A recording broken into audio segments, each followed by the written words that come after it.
Mesmo rejeitada por quem amava, encontrei em Deus meu valor verdadeiro, minha dignidade e bênção eterna. Nas areias do tempo, em uma terra governada por costumes antigos e pactos familiares, desenrola-se uma história de amor, engano e uma dor silenciosa. Não se trata de um romance idealizado, mas do complexo drama de Lia, uma mulher cuja identidade foi ocultada por um véu na noite de seu casamento. Sua jornada começa na escuridão, não apenas literal, mas na sombra de uma irmã mais bela e amada. Esta narrativa, registrada no livro de Gênesis, ressoa profundamente com qualquer pessoa que já se sentiu preterida, invisível ou inadequada. A história de Lia é um espelho para a experiência humana da rejeição e da busca por aceitação. Ela nos convida a explorar como a identidade e o valor podem ser forjados no fogo da adversidade, muito além das validações externas que tanto almejamos. Ao longo deste vídeo, vamos analisar os eventos que levaram ao casamento forçado de Lia com Jacó, que amava sua irmã, Raquel. Investigaremos o contexto cultural que permitiu tal engano e as consequências emocionais para todos os envolvidos. Exploraremos não apenas a dor de Lia, mas também a surpreendente forma como sua história se desdobra, revelando um propósito inesperado e uma fonte de consolo.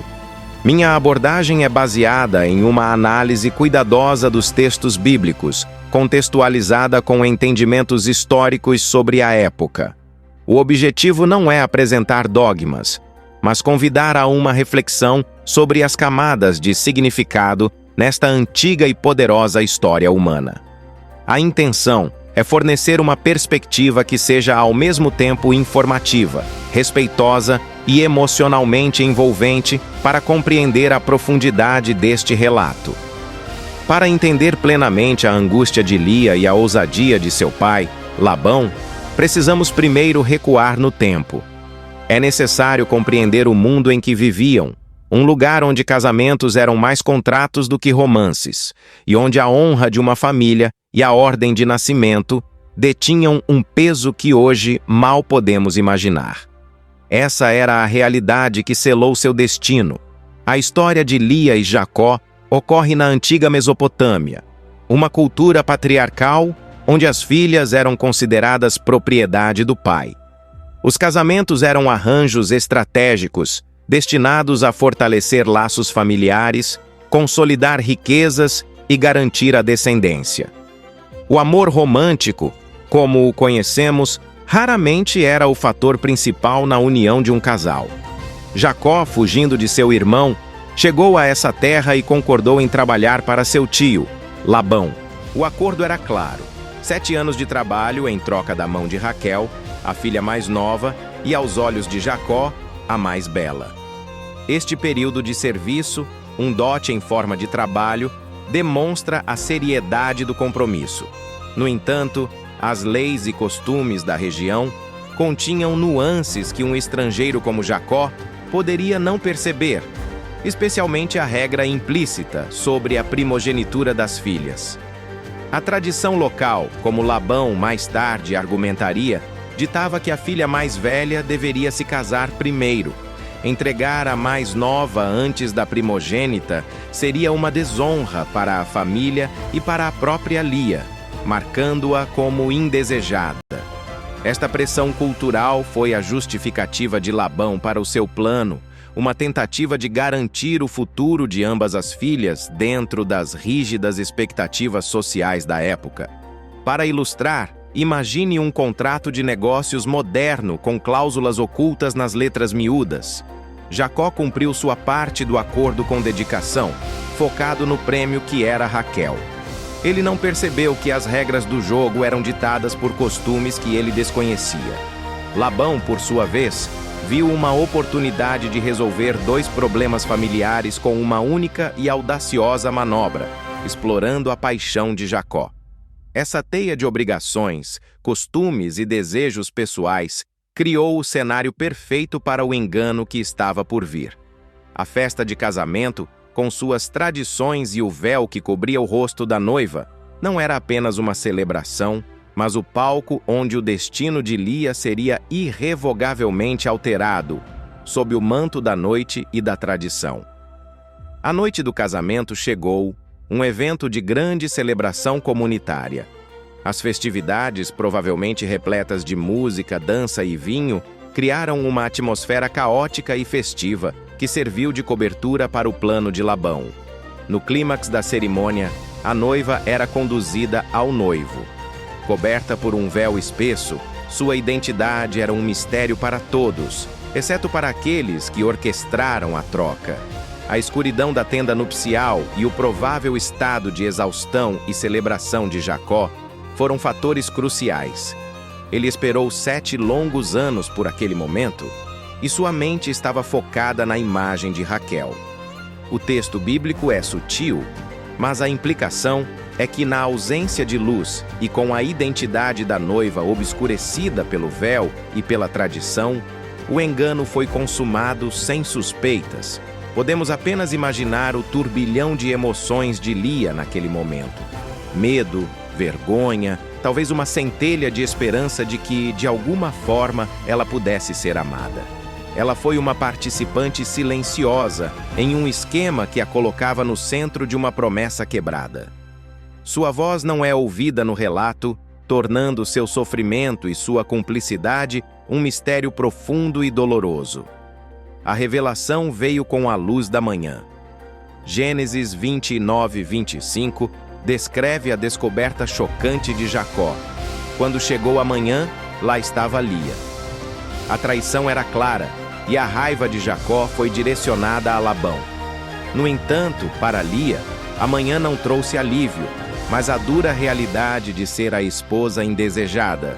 Um prêmio de consolação obtido através de um ardil familiar. A confrontação entre Jacó e Labão resultou em um novo acordo, mais 7 anos de trabalho por Raquel, que lhe foi entregue apenas uma semana depois. Assim, Lia se viu presa em um casamento polígamo, forçada a competir diariamente por um afeto que nunca foi destinado a ela. A partir desse ponto, sua vida se tornou uma busca constante por validação. A vida de Lia tornou-se uma dolorosa competição. O texto bíblico afirma sem rodeios que Jacó amava Raquel mais do que a Lia. Essa preferência não era um segredo. Era uma realidade diária que moldava a dinâmica da família. Cada gesto, cada palavra de Jacó provavelmente reforçava o sentimento de inadequação de Lia, que vivia na sombra da beleza e do carisma de sua irmã mais nova. O contraste entre as duas irmãs é destacado em um detalhe físico específico. Lia tinha olhos meigos, mas Raquel era bonita e atraente. Gênesis 29:17. A palavra hebraica para meigos pode também ser traduzida como fracos ou delicados, sugerindo que seus olhos não possuíam o brilho considerado atraente na época. Esse pequeno detalhe era, possivelmente, a fonte de sua insegurança e a base da preferência de todos por Raquel. Imagine o peso de acordar todos os dias sabendo que você é a segunda opção, a esposa por obrigação. O amor e a atenção que ela desejava de seu marido eram livremente dados à sua irmã na mesma casa. Essa rivalidade forçada transformou o lar em um campo de batalha emocional, onde a afeição era uma mercadoria escassa e disputada, e Lia estava em constante desvantagem. Essa dinâmica de rejeição e favoritismo é um tema recorrente em muitas histórias, tanto antigas quanto modernas. Se você já se sentiu comparada ou em segundo plano, talvez a história de Lia ressoe de uma forma particular. Deixe um comentário contando como você enxerga essa busca por validação nos dias de hoje, pois a troca de experiências enriquece nossa compreensão sobre essas narrativas. Para Lia, a única arena onde ela poderia superar sua irmã era a fertilidade. Em uma cultura onde os filhos eram vistos como uma bênção e um sinal de favor divino, a capacidade de gerar um herdeiro era o maior trunfo de uma mulher. E foi exatamente nesse ponto de sua maior dor que um novo capítulo de sua história começou a ser escrito. Foi então que o inesperado aconteceu. O texto relata que o Senhor viu que Lia era desprezada e abriu o seu ventre. Raquel, porém, era estéril. A primeira a dar um filho a Jacó não foi a esposa amada, mas a rejeitada. Seu primeiro filho foi chamado de Ruben, que significa "vejam, um filho". Em seu nome, Lia expressou sua esperança. "Agora meu marido me amará". A esperança, no entanto, não se concretizou. O coração de Jacó permaneceu com Raquel. Pouco tempo depois, Lia concebeu novamente. Ela chamou seu segundo filho de Simeão, que soa como a palavra hebraica para ouvir.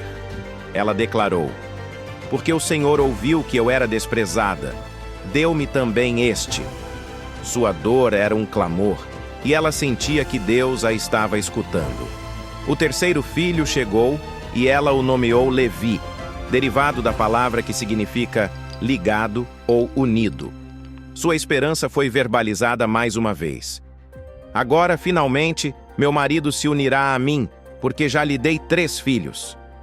A cada nascimento, Lia tentava construir uma ponte para o coração de Jacó, usando seus filhos como os pilares de uma afeição que ela desesperadamente buscava.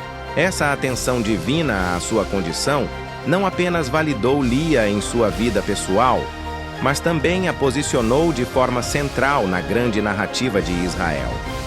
Seus filhos não seriam figuras secundárias.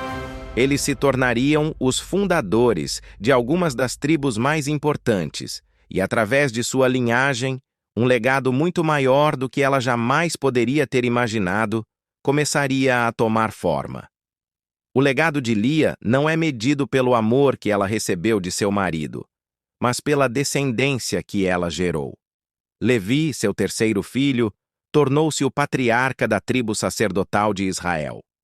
Todos os sacerdotes e levitas, responsáveis pelo serviço no tabernáculo e no templo, viriam de sua linhagem.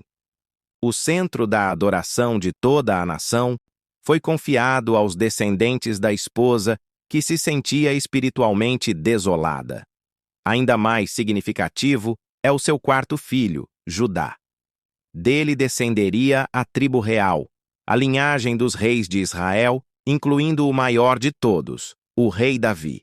A promessa messiânica, a esperança de um redentor, foi traçada através da genealogia de Judá. Isso significa que, segundo a tradição cristã, Jesus Cristo é um descendente direto de Lia, a esposa não amada. Que profunda ironia reside neste fato. A mulher que começou sua jornada matrimonial em engano e rejeição tornou-se a matriarca ancestral tanto da realeza quanto do sacerdócio de Israel. Enquanto Raquel era o grande amor da vida de Jacó, foi através de Lia que as promessas mais duradouras da aliança de Deus com Abraão foram canalizadas para o mundo de forma proeminente. A história de Lia nos ensina que o propósito divino muitas vezes se manifesta nos lugares mais improváveis e através das pessoas mais desacreditadas. O valor dela não foi definido por seu status matrimonial ou por sua aparência, mas por seu papel no plano soberano de Deus. Sua dor e suas lágrimas regaram as sementes de um legado que floresceria por milênios. Sua jornada, marcada por uma competição amarga com Raquel, eventualmente chegou a um fim. Mas a sua história não termina com sua morte. Há um último ato, um gesto final de Jacó, que lança uma luz completamente nova sobre o lugar que Lia, afinal, ocupou em sua vida e em sua herança familiar. Um ato que fala mais alto que anos de silêncio. Muitos anos depois, no final de sua vida, Jacó deu instruções claras sobre seu sepultamento. Ele não pediu para ser enterrado ao lado de seu grande amor, Raquel, que havia sido sepultada perto de Belém. Em vez disso, ele ordenou que seus filhos o levassem para a caverna de Macpela, a tumba ancestral comprada por Abraão, para ser sepultado ao lado de seus pais e avós. E então, ele faz uma declaração crucial, registrada em Gênesis 49, 31. Ali sepultaram Abraão e Sara, sua mulher, Ali sepultaram Isaque e Rebeca, sua mulher, e ali eu sepultei Lia. Neste ato final, Jacó honrou Lia como sua esposa principal, a matriarca oficial da família. Ele a colocou em seu devido lugar, ao lado dos patriarcas e matriarcas fundadores de sua nação. Este gesto póstumo é profundamente significativo. Pode ser interpretado como um reconhecimento tardio do papel fundamental de Lia, ou, no mínimo, como o cumprimento de seu dever para com sua primeira esposa. Independentemente da motivação, o resultado é o mesmo. No lugar de descanso final e de maior honra, é Lia quem está ao lado de Jacó, e não Raquel. A história de Lia nos convida a reavaliar nossas próprias noções de sucesso, valor e aceitação. Ela nos mostra que ser preterido aos olhos humanos não significa ser esquecido por Deus. Sua jornada, que começou com um véu de engano, termina com a honra indelével de seu lugar na história da salvação, um legado escrito em pedra e perpetuado através de gerações. Que a história de Lia sirva como um lembrete de que o propósito pode ser encontrado em meio à dor e que o verdadeiro valor muitas vezes é revelado não na atenção que recebemos, mas no legado que deixamos. Sua vida demonstra que, mesmo na mais profunda sombra da rejeição, uma luz pode brilhar, revelando um destino muito maior do que poderíamos prever.